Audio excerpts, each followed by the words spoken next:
ആരോ ഒരാൾക്ക് വേണ്ടി ഈ വീഡിയോയിൽ സംസാരിക്കാൻ വേണ്ടി വന്നല്ല ഞാൻ. നിങ്ങൾക്ക് വേണ്ടി, എനിക്ക് വേണ്ടി, വരും തലമുറയ്ക്ക് വേണ്ടി അവിടെ നടക്കുന്ന ടോക്സിക്കുള്ള വർക്ക് എൻവയറൺമെൻറ്റ് അതിനെക്കുറിച്ച് സംസാരിക്കാനാണ് ഈ വീഡിയോ. ഒരു ഗേളിന് ജീവൻ പോയത്, അതിന് എക്സാക്റ്റ് കാരണങ്ങൾ, ആ കുട്ടി മരിച്ച കാര്യം, ഇതൊക്കെ നമ്മൾ എക്സാക്റ്റായിട്ട് 8-10 ദിവസം കഴിഞ്ഞിട്ടാണ് നമ്മൾ അറിഞ്ഞത്. അത് വേറെ ആരുമല്ല, അന്ന സെബാസ്റ്റ്യൻ. അവർക്ക് എത്ര വയസ്സ് പ്രായമുണ്ട്? 26 വയസ്സ്. അവരെവിടെ വർക്ക് ചെയ്യുന്നു? കൈ നിറയെ ശമ്പളം വാങ്ങുന്ന, ലക്ഷക്കണക്കിന് രൂപ ശമ്പളം വാങ്ങുന്ന EY കമ്പനിയിൽ. അവരെന്താണ് പഠിച്ചിരുന്നത്? Chartered accountant. അവരിപ്പോൾ ജീവനോടെ ഉണ്ടോ? ഇല്ല.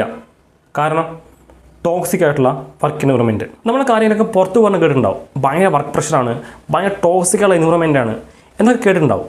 നമ്മൾ ഈ ടോക്സിക് എൻവയറൺമെൻറ്റിൽ പെട്ടിട്ടാണ് ജീവിക്കുന്നത്. നമ്മൾ ആ ഒരു സെയിം എൻവയറൺമെൻറ്റിൽ നിന്നാണ് വർക്ക് ചെയ്യുന്നത്. നമുക്കിതുപോലെ മെൻ്റൽ ഇഷ്യൂസ് ഉണ്ടോ? നമുക്ക് ഫ്യൂച്ചർ ഇങ്ങനെ സംഭവിക്കുമോ? ഇതിനെല്ലാത്തിലുള്ള ഉത്തരമാണ് ഈ വീഡിയോ. നമുക്കെങ്ങനെ മനസ്സിലാക്കാം ഇങ്ങനെ സിറ്റുവേഷൻ ഉള്ളതായിട്ടോ, അല്ലെങ്കിൽ നമ്മൾ ഈ സിറ്റുവേഷനിൽ കടന്ന് പോകുന്നുണ്ടോ, നമുക്കിങ്ങനെയുള്ള കാര്യം ഉണ്ടാകുമോ, ഇതിനെക്കുറിച്ചൊക്കെയുള്ള മൊത്തത്തിലുള്ള ഒരു ഉത്തരമായിരിക്കും ഈ വീഡിയോ. അന്ന സെബാസ്റ്റ്യൻ പൂനെ വർക്ക് ചെയ്യുന്നു EY സ്ഥാപനത്തിൽ. ഈ IT ഫീൽഡിൽ അത്യാവശ്യം ആൾക്കാരെ കേട്ടിട്ടുള്ള അത്യാവശ്യം ഫേമസ് ആയിട്ടുള്ള ഒരു കമ്പനിയാണ് ഈ EY എന്ന സ്ഥാപനം. അവർ ജോലിക്ക് കയറിയിട്ട് 4 മാസം ആയിട്ടുണ്ടായിരുന്നല്ലോ. അവർ വർക്ക് ചെയ്തിരുന്നത് ഓഡിറ്റ് ആൻഡ് അഷ്വറൻസ് എക്സിക്യൂട്ടീവായിട്ടായിരുന്നു.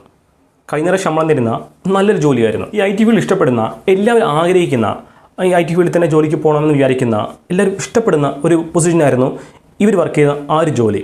അങ്ങനെ കൈനിറയെ ശമ്പളം കിട്ടുന്ന ഒരു ജോലിക്ക് പോകാൻ തുടങ്ങി. നമ്മുടെ കുടുംബത്തിൻ്റെ കഷ്ടപ്പാടൊക്കെ മാറി എന്ന് വിചാരിച്ചുകൊണ്ടിരിക്കുകയായിരുന്നു അന്ന. അവരുടെ ഫാമിലി എല്ലാവരും താമസിക്കുന്നത് കൊച്ചിയിലാണ്. അവരുടെ പഠിത്തം ഫുള്ള് കംപ്ലീറ്റ് ചെയ്തതും കൊച്ചി തന്നെയായിരുന്നു. ഈ സംഭവത്തിന് 2 ആഴ്ച മുമ്പ് അന്ന സെബാസ്റ്റ്യൻ അവരുടെ പാരൻസിനെ അവിടെ ഈ അന്ന സെബാസ്റ്റ്യനെ കോൺവൊക്കേഷനായിട്ട് വിളിച്ചിരുന്നു. അങ്ങനെ നാട്ടിലേക്ക് വന്ന പാരൻസ് അവരെല്ലാവരും കൂടെ ഒരുമിച്ചിട്ട് അവിടെ സ്ഥലങ്ങൾ ചുറ്റിക്കാണുന്നു. അങ്ങനെ കുറേ സമയം സ്പെൻഡ് ചെയ്യുന്നു, ഒരുമിച്ച് സ്പെൻഡ് ചെയ്യുന്നു. ആ സമയത്ത് അന്ന സെബാസ്റ്റ്യന് ചെറിയൊരു നെഞ്ചുവേദന വന്നിരുന്നു. ആ സമയത്ത് പാരൻസ് എല്ലാവരും പേടിച്ചു പോയി. അപ്പോൾ തന്നെ അന്നയെ കൊണ്ട് ഹോസ്പിറ്റലിൽ പോയിട്ട് ECG ഇതൊക്കെ എടുത്ത് നോക്കിയിട്ട് അവസാനം ഡോക്ടേഴ്സ് എല്ലാം ചെക്ക് ചെയ്തിട്ട് വലിയ കുഴപ്പമൊന്നുമില്ല എന്ന് പറഞ്ഞതിന് ശേഷം പാരൻസ് അന്ന താമസിച്ചിരുന്ന ആ ഒരു PG അവിടെ കൊണ്ടുപോയി വിടുന്നു. ആ PGയിൽ കുറേ പേരുണ്ടെങ്കിലും അന്ന എല്ലാവരും അറിയുന്നുണ്ടായിരുന്നില്ല. വളരെ കുറച്ച് പേരെ മാത്രമായിരുന്നു അന്നയ്ക്ക് അറിഞ്ഞിരുന്നത്. അതിന് വളരെ കുറച്ച് പേരോട് മാത്രമായിരുന്നു അന്ന കുറേ ക്ലോസ് ആയിട്ട് സംസാരിച്ചിരുന്നതും. ഈ അന്ന സെബാസ്റ്റ്യൻ അവർ രാത്രി കുറേ നേരം വർക്ക് ചെയ്തിട്ട് പുലർച്ചെ 1 മണിക്കൊക്കെ ആയിരുന്നു റൂമിലേക്ക് വന്നിരുന്നത്. അതിനുശേഷം കുറച്ച് നേരം ഉറങ്ങിയിട്ട് വീണ്ടും രാവിലെ എണീച്ചിട്ട് വീണ്ടും അവരുടെ വർക്ക് ചെയ്യുന്ന ഓഫീസിൽ പോകണം. അവിടെ പോയി കഴിഞ്ഞാൽ ഫസ്റ്റ് ഒരു ഡിജിറ്റൽ മീറ്റിംഗ്, അത് കഴിഞ്ഞാൽ വേറെ ഗ്രൂപ്പ് മീറ്റിംഗ്, പിന്നെ വേറൊരു മീറ്റിംഗ്, അങ്ങനെ കുറേ മീറ്റിംഗ്സൊക്കെ ആയിട്ട് അങ്ങനെ പോയിക്കൊണ്ടിരിക്കും. അവിടെ കുറേ ഇഷ്യൂസ് ഇവർ ജോലി ചെയ്തിരുന്ന ആ ഒരു ഫീൽഡിലുണ്ടായിരുന്നു. കൂടാതെ ഭയങ്കര വർക്ക് പ്രഷറും ആ സമയത്തുണ്ടായിരുന്നു. ഈ IT ഫീൽഡിൽ പ്രധാനപ്പെട്ട ഒരു കാര്യം എന്താണെന്ന് നോക്കിയാൽ, നമ്മൾ ഏതൊരു വിങ്ങിൽ വർക്ക് ചെയ്താലും അവിടെ ഒരു ടീമിനെ നമ്മൾ എത്രയും പെട്ടെന്ന് ബിൽഡ് ചെയ്യണം. ഒരു ടീമിന് കീഴിലായിരിക്കും വർക്ക് ചെയ്യുന്നുണ്ടാവുക, അല്ലെങ്കിൽ നമ്മളൊരു ടീമിൻ്റെ ഒപ്പമായിരിക്കും വർക്ക് ചെയ്യുന്നുണ്ടാവുക. അങ്ങനെ ഡെയിലി വർക്ക് ചെയ്തിട്ട് ഭയങ്കര ടയേർഡായിട്ട് രാത്രി 1 മണിക്കൊക്കെ റൂമിലേക്ക് വരികയായിരുന്നു. അതിനുശേഷം വീട്ടിലേക്ക് അമ്മനെ വിളിച്ച് കാര്യങ്ങളൊക്കെ പറയുമായിരുന്നു. ഇങ്ങനെ ഭയങ്കര വർക്ക് പ്രഷറാണെങ്കിൽ തീരെ വർക്ക് ചെയ്യാൻ പറ്റുന്നില്ല, ഭയങ്കര പ്രഷറാണ്, ഈ എൻവയറൺമെൻറ്റ് ശരിയില്ല, എനിക്കിവിടെ ഓരോ സെക്കൻഡും തീരെ വയ്യാത്തൊരു അവസ്ഥയാണെന്നൊക്കെ പറയുന്ന സമയത്ത് അവരുടെ പേരൻസ് ശരി എന്നാൽ ജോലി വിട്ടേക്ക്, നമുക്ക് വേറെ ജോലി നോക്കാം, ആ ജോലി ഒഴിവാക്കിയിട്ട് നീ നാട്ടിലേക്ക് വന്നേക്ക് എന്ന് പറയുന്നുണ്ടായിരുന്നു. പക്ഷേ അന്ന അവർ ജോലിക്ക് കയറിയിട്ട് 4 മാസം ആയിട്ടുണ്ടായിരുന്നല്ലോ. അവർ പറഞ്ഞത് ഞാനിപ്പോൾ ജോലി വിടുവാണെങ്കിൽ എനിക്ക് ആ ഒരു എക്സ്പീരിയൻസ് സർട്ടിഫിക്കറ്റ് മിനിമം ഒരു 6 മാസം വർക്ക് ചെയ്താൽ ഒരു എക്സ്പീരിയൻസ് സർട്ടിഫിക്കറ്റ് കിട്ടുള്ളൂ. അതുകൊണ്ട് തന്നെ 4 മാസം വർക്ക് ചെയ്തിട്ട് നിർത്തി വന്നു കഴിഞ്ഞാൽ അത് അടുത്ത ജോലി കിട്ടാനൊക്കെ ഭയങ്കര ബുദ്ധിമുട്ടാവും. അതുകൊണ്ട് ഇപ്പോൾ ജോലി തൽക്കാലത്തേക്ക് വിടാൻ ഇങ്ങനെ ഇഷ്ടപ്പെടുന്നില്ല എന്നൊക്കെ പറയുന്ന സമയത്ത് പിന്നെ പേരൻസ് വലിയ ഫോഴ്സ് ചെയ്തിരുന്നില്ല. കാരണം ആ ഒരു വർക്ക്, ആ ഒരു ജോലി നല്ലൊരു ജോലിയാണ്, അത് വിട്ട് കഴിഞ്ഞാൽ പിന്നെ വീണ്ടും അടുത്തൊരു ജോലി കിട്ടാൻ ഭയങ്കര ബുദ്ധിമുട്ടാണ്. അതുകൊണ്ട് തന്നെ കുറച്ച് മാസം ഒരു 6 മാസം വർക്ക് ചെയ്തിട്ട് ആ ജോലി ഒഴിവാക്കിയിട്ട് വേറെ ജോലി നോക്കാമെന്നുള്ള പ്ലാനിലായിരുന്നു അന്ന അവിടെ വർക്ക് ചെയ്തിരുന്നത്. അങ്ങനെ ഒരു ദിവസം അന്ന വർക്ക് ചെയ്തിട്ട് റൂമിലേക്ക് വരുന്നുണ്ടായിരുന്നു.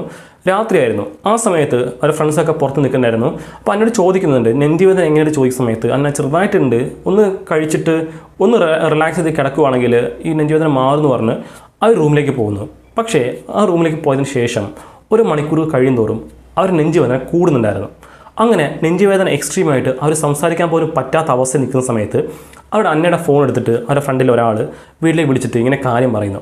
ഇങ്ങനെ അന്നയ്ക്ക് ഭയങ്കര നെഞ്ചുവേദനയാണ്, എന്താ ചെയ്യണം ചോദിക്കുന്ന സമയത്ത് അമ്മയ്ക്ക് കാരണം മനസ്സിലായി. എത്രയും പെട്ടെന്ന് അവരെ അടുത്തുള്ള ഹോസ്പിറ്റലിലേക്ക് എത്തിക്കാനും അമ്മ പറയുന്നുണ്ടായിരുന്നു. പക്ഷേ അവരെ ഹോസ്പിറ്റലിൽ എത്തിക്കുന്ന മുമ്പ് തന്നെ അന്നയ്ക്ക് ബോധം പോയിരുന്നു. അവരുടെ കൂടെയുള്ള ഫ്രണ്ട് ഡോക്ടറാണ്. അവർ മാക്സിമം ശ്രമിച്ചിട്ട് അവരെ ബോധം നിലനിർത്താൻ ശ്രമിക്കുന്നുണ്ടായിരുന്നു. കുറേ കാലം ചെയ്തിട്ട് അവരെ ലൈഫിൽ തിരിച്ചു കൊണ്ടുവരാൻ ശ്രമിക്കുന്നുണ്ടായിരുന്നു. പക്ഷേ അവർ ബോധം വന്നിരുന്നില്ല. അതിനുശേഷം അവരെ ഹോസ്പിറ്റലിൽ എത്തിക്കുന്നു. അവിടെ വെച്ച് ഡോക്ടേഴ്സിനെ ചെക്ക് ചെയ്തിട്ട് ഇവർ മരിച്ചു പോയെന്ന് അവരുടെ ഫ്രണ്ട്സിന് പറയുന്നുണ്ടായിരുന്നു. അതിനുശേഷം അന്ന സെബാസ്റ്റ്യൻ അവരുടെ അമ്മ EY സ്ഥാപനത്തിലേക്ക് ഒരു ലെറ്റർ എഴുതുന്നു. എൻ്റെ മകൾ 4 മാസമായിട്ട് നിങ്ങളുടെ സ്ഥാപനത്തിൽ വർക്ക് ചെയ്യുന്നുണ്ട്. ഈ 4 മാസത്തിൽ ഒരു ദിവസം പോലും അവളെ വിളിച്ച് കരാതിരുന്നിട്ടില്ല. അവൾക്ക് ഡെയിലി വർക്ക് പ്രഷറാണ്, ഒരു സഹിക്കാൻ കഴിയാത്ത ഭയങ്കര പ്രഷറാണ്, അവൾക്ക് തിരി സംസാരിക്കാൻ പോലും പറ്റാത്ത അവസ്ഥയിലാണ് അതിനെ വിളിച്ച് സംസാരിക്കാറ്. നിങ്ങൾ എന്ത് തരത്തിലുള്ള ഒരു വർക്ക് എൻവയറമെൻറ്റാണ് അവിടെ കൊണ്ടുപോകുന്നത്? എൻ്റെ മകളെപ്പോലെ തന്നെ എത്ര മക്കളവിടെ ഇതേ വർക്ക് പ്രഷറിൽ വർക്ക് ചെയ്യുന്നുണ്ടാവും? എൻ്റെ മകൾ 4 മാസമായിട്ട് രാത്രി പകലോടെ വർക്ക് ചെയ്തിട്ട് അവളുടെ അവസാന ഒരു മൊമെൻറ്റിൽ കൊളീഗ്സ് എന്ന് പറയാൻ പറ്റുന്ന ആരെങ്കിലുമൊക്കെ കാണാൻ പറ്റും നിങ്ങൾ വിചാരിച്ചിരുന്നു? ഒരു അവസാന മൊമെൻറ്റിൽ പോലും കൊളീഗ്സ് എന്ന് പറയാൻ മാത്രം ഒരാൾ പോലും വന്നിരുന്നില്ല. എന്താണ് കാരണം? എൻ്റെ മകൾ രാത്രിയും പകലോടെ കഷ്ടത്തോടെ വർക്ക് ചെയ്തതിന് നിങ്ങൾ കൊടുക്കുന്ന ഒരു മര്യാദ ഇതാണോ? ഇതാണ് നിങ്ങളുടെ വർക്ക് എത്തിക്സ് എന്ന ലെറ്ററിൽ അവരുടെ അമ്മ ചോദിക്കുന്നുണ്ടായിരുന്നു. നമ്മളെല്ലാവരും, നിങ്ങളും ഞാനും നമുക്ക് ചുറ്റുമുള്ള എല്ലാവരും ഇതേപോലത്തെ ഓട്ടത്തിലാണ്. ഇപ്പോൾ നമ്മൾ വർക്ക് ചെയ്യുന്ന ആ ഒരു ജോലി, നമ്മുടെ അവിടുത്തെ പൊസിഷൻ, ഇതൊക്കെ പെർമനൻ്റ് ആണെന്ന് ചോദിച്ചാൽ ഒരിക്കലുമല്ല. നമ്മൾ ആ വർക്ക് ചെയ്യുന്ന അവിടുത്തെ എംപ്ലോയീസിൻ്റെ അവരുടെ മെൻ്റൽ ഹെൽത്ത്, അവരുടെ ആരോഗ്യം, അവരുടെ സ്ട്രെസ് മാനേജ്മെൻറ്റ്, ഇതൊക്കെ അവിടുത്തെ കമ്പനി നോക്കിയാൽ ഒരിക്കലുമില്ല. അവരെ സംബന്ധിച്ചിടത്തോളം നമ്മൾ ജസ്റ്റ് എംപ്ലോയീസ് മാത്രമാണ്. അവർക്ക് പൈസ ജനറേറ്റ് ചെയ്യാനും അവർക്ക് കാര്യങ്ങളൊക്കെ മുന്നോട്ട് കൊണ്ടുപോകാനും അവരെ സഹായിക്കുന്ന ജസ്റ്റ് എംപ്ലോയീസ് മാത്രം. ഈ സ്ട്രെസ് മാനേജ്മെൻറ്റ്, ഈ കാര്യങ്ങളൊക്കെ അന്ന സെബാസ്റ്റ്യൻ വർക്ക് ചെയ്ത EY സ്ഥാപനം ഉണ്ടല്ലോ, അങ്ങോട്ട് ചോദിക്കുന്ന സമയത്ത് അവിടുത്തെ ഏറ്റവും വലിയൊരു പൊസിഷനിൽ ഒരാൾ പറഞ്ഞൊരു കാര്യമായിരുന്നു, ഞങ്ങൾ മാക്സിമം ഞങ്ങൾ വർക്ക് ചെയ്യുന്ന എല്ലാവരെയും ഞങ്ങൾ കോർഡിനേറ്റ് ചെയ്യാറുണ്ട്. എല്ലാവർക്കും ഇങ്ങനെ ഇഷ്യൂസ് ഉണ്ടെങ്കിൽ അവർക്ക് തുറന്ന് പറയാനുള്ള സ്വാതന്ത്ര്യമുണ്ട്. അവർക്കിങ്ങനെ സ്ട്രെസ് വന്നു കഴിഞ്ഞാൽ അതെങ്ങനെ മാനേജ് ചെയ്യാൻ പറ്റും, അങ്ങനെയുള്ള കുറേ ക്ലാസ്സസ് അവർക്കിങ്ങനെ കുറേ എന്ത് ഇഷ്യൂസ് വന്നു കഴിഞ്ഞാൽ എങ്ങനെ ഡീൽ ചെയ്യാൻ പറ്റും, അങ്ങനെയുള്ള കുറേ കാര്യങ്ങൾ അവർക്ക് പറഞ്ഞു കൊടുക്കാറുണ്ട്. അതും വലിയ ചിലവൊന്നുമില്ലാതെ ഞങ്ങളുടെ രീതിയിൽ മാക്സിമം ഞങ്ങൾ ബെസ്റ്റ് കൊടുക്കാറുണ്ട്. പക്ഷേ ഞങ്ങൾ കൺട്രോൾ ഇല്ലാതെ തന്നെ കുറേ സംഭവങ്ങൾ നടക്കുന്നുണ്ട്. അത് ഞങ്ങൾ എന്ത് ചെയ്യാൻ പറ്റും എന്നാണ് ആ EY സ്ഥാപനത്തിൻ്റെ അത്യാവശ്യം നല്ല ഉയരത്തിലുള്ള ഒരാൾ പറഞ്ഞൊരു കാര്യം. ഈ സംഭവിച്ച കാര്യങ്ങളൊക്കെ അല്ലേ, ഇതൊക്കെ നമുക്ക് പ്രധാനമായിട്ടും 2 കാറ്റഗറി തിരിക്കാം. ഒന്നാമത്തെ കാറ്റഗറി, രാത്രി പകലും വർക്ക് ചെയ്തിട്ട് ഏകദേശം 13-14 മണിക്കൂർ വർക്ക് ചെയ്തിട്ട് അതിൻ്റെ പ്രഷർ, കൂടുതൽ കൊളീഗ്സിൻ്റെ പ്രഷർ, അവരുടെ ഹയർ ഒഫീഷ്യൽസിൻ്റെ പ്രഷർ, ഇതൊക്കെ സഹിക്കാൻ വയ്യാതെ നിൽക്കുന്ന ഒരു കാറ്റഗറി. രണ്ടാമത്തെ കാറ്റഗറി, ചെറിയ എന്തെങ്കിലും സ്ട്രെസ്സ് വന്നാൽ കൂടി അത് ഹാൻഡിൽ ചെയ്യാൻ കഴിയാതെ എന്ത് ചെയ്യാമെന്ന് തടുമാറിക്കൊണ്ടിരിക്കുന്ന ഒരു പുതിയ ജനറേഷൻ, അല്ലെങ്കിൽ യങ് ജനറേഷൻ. ഈ സ്ട്രെസ്സ് മാനേജ് ചെയ്യാൻ കഴിയാത്ത, എങ്ങനെ ഡീൽ ചെയ്യാൻ പറ്റും എന്ന് പോലും അറിയാത്ത ആ ഒരു യങ് ജനറേഷൻ. ഈ 2 കാറ്റഗറിയിലും കോമൺ ആയിട്ടുള്ള ഒരു കാര്യമാണ് ടോക്സിക്കുള്ള വർക്ക് എൻവയറൺമെൻറ്റ്. അന്ന സെബാസ്റ്റ്യൻ അവർ സംഭവിച്ച കാരണം ഞാൻ പറഞ്ഞു. ഇനി നിങ്ങൾ ഇതുപോലത്തെ ഒരു ടോക്സിക്കുള്ള വർക്ക് എൻവയറൺമെൻറ്റിലാണ് വർക്ക് ചെയ്യുന്നത് എന്നറിയാനായിട്ട് ഞാൻ കുറച്ച് കാര്യങ്ങൾ പറയാം.